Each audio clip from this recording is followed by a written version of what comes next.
So in this lecture, we'll discuss some of the basic equipment that you're going to be using when you're building your Internet of Things devices. And some of the basic equipment that we'll be talking about through the class, we'll assume that you're using. Just to make things a little more concrete, so you see, I've been more generic earlier in the earlier lectures about what the general type of equipment, but now we'll actually point to the specific things that we were going to cover in this class. And then when you do the capstone, you'll be using this type of equipment when you do your capstone. So first, the main thing we're going to use is a development board of some kind. It's a board that has a microcontroller on it, okay? And which is, of course, the center of all these projects. The center of these systems is going to be some microcontroller with some code running on it. So the picture that we have here is actually an Arduino board, and that black chip on the board is actually the microcontroller itself. Now there's other hardware on the board. There are interfaces, like for instance, you can see a USB interface on the side. There are a bunch of holes on the side that you can't see yet, but those are plugs we're going to plug wires into. We'll do that later. There's power, and often there are other interfaces on the board. So there are other interfaces on the board. There are also other chips on the board and other devices on the board. So there's a microcontroller, but there are other things that are used on the board.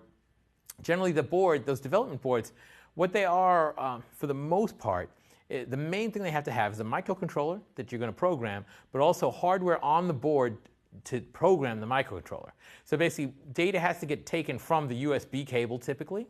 So this has a USB port. It has to get taken from the USB cable, which is connected to your host. It has to get taken from the USB and programmed into the flash memory of the microcontroller when you want to put a program onto the microcontroller.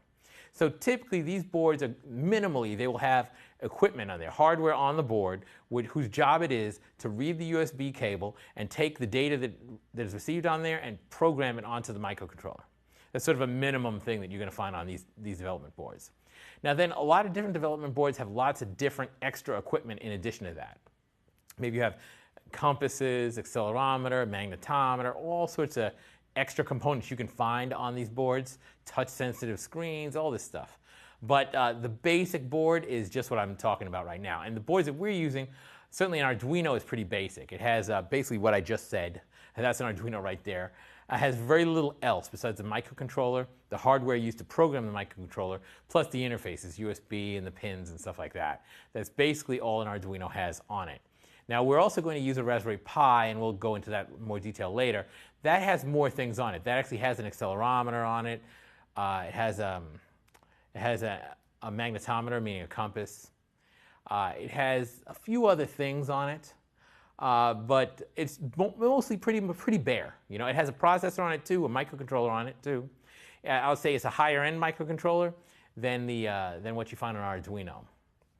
But that's the core of the system. So that's how we're going to start. We're going to take these development boards, plug them in by USB to our host, our laptop desktop, write code on the laptop desktop, program it onto the microcontroller on the development board. Now, other equipment you're going to get. USB cable, clearly, just to connect the board up.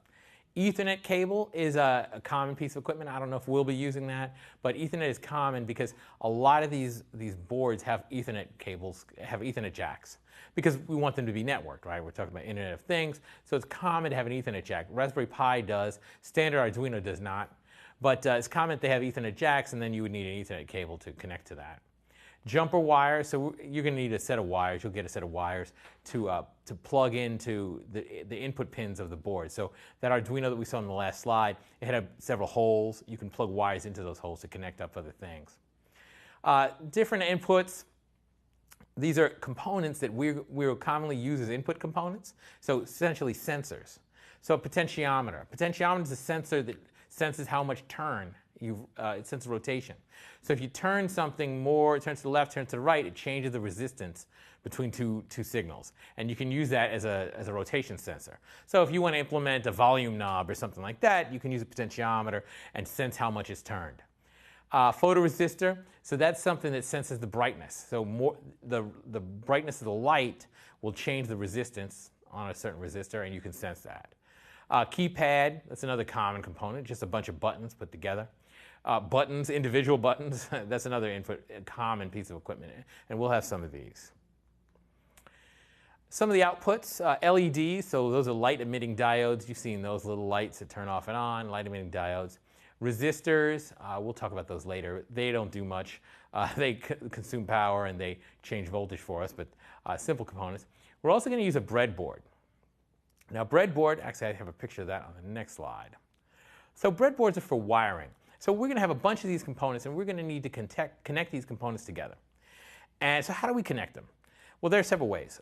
One way is to solder things, and we are not going to do that. Soldering is a more permanent connection, where you take two pieces of wire, two pieces of metal, you want to connect, you take an iron, a hot iron, touch it to the joint, you bring some solder, which is softer metal, you melt it onto the joint and it forms a seal and it connects them electrically. So that's soldering. We won't do soldering because soldering, well, several things, but the main thing is soldering is more permanent, and we're just prototyping, right? I mean, you're going to be trying things and trying things again, making mistakes, trying again. So soldering is too time-consuming. Soldering is more permanent. In the end, when you're done, you know everything works, then you might solder things together. But we're not in that mode. We're going to be using a breadboard. So a breadboard is for permanent, non-permanent wiring. So basically, it's got a bunch of holes, a board with a bunch of holes. And these holes fit 24-gauge wire, which is the common wire size for components like this. And these holes are connected electrically. So there are rows of 5 holes, you can see there. And if you put a wire into one of those, one hole in a row of 5, all the other rows of holes in the same row of 5 are connected. So you can plug 2 wires into 2 different holes on the same row of 5, and they are connected. And that's how you connect components. So you can plug one connection from a component into one hole in the row and plug another component into another hole in the same row, and then those 2 components are connected. Okay? So this is how we're going to be doing wiring. We're going to have our breadboard, and we connect things in that way. Now, if you look at the breadboard, it's got these rows of 5, but then along the left and right sides, you got these columns, right? These 2 columns on the left, 2 columns on the right, with breaks in between, but basically 2 on the left, 2 on the right. So those columns are actually wired differently. They're not wired horizontally like those rows of 5. They're wired in columns. So those 2 columns on the left, all holes in the same column are connected to each other.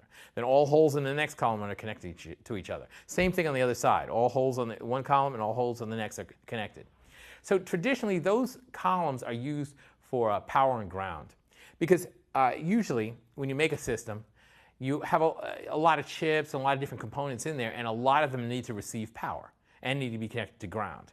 So it helps to distribute power and ground across the whole circuit, to just put power and ground into those rows, those columns rather. So put power into one column, ground into another. Then anything you want to connect to power and ground, you don't have to run a long wire, you just run a wire straight to that column, to the nearest hole on the column. So we'll be using breadboards to connect up our components. And it's very common for prototyping, and it's made at a specific size. It's a common size. Here's a typical circuit. This is just one possible circuit, but there's an Arduino. And this Arduino, it's connected to some LEDs. You can see those red LEDs that are in the breadboard, right? So the LEDs are plugged into holes in the breadboard. They have 2 leads. So an LED has 2 leads, 2 wires. They're connected to holes in the breadboard. There are also resistors. I don't know if you can see them, but those little components that connect from the LEDs to the bottom row, those are called resistors. And we'll talk about that circuitry. Basically, you always want to put an LED in series with a resistor. If you don't, then what will happen is you'll drive too much current through the LED and you'll blow it out and it'll burn out. It'll be very bright for a second, then you'll hear a pop and it'll be gone. So you put resistors in there just to slow down the current, basically to reduce the current. Not slow it down, but to reduce the amount of current that goes through. And the other side of the LEDs are connected by those blue wires into the Arduino. And the Arduino has some program running on it that probably turns on the LEDs, turns them off and on in a particular sequence or whatever you want it to do. So those are the type of components that you will be using in the class and we'll be talking about in the class. Thank you.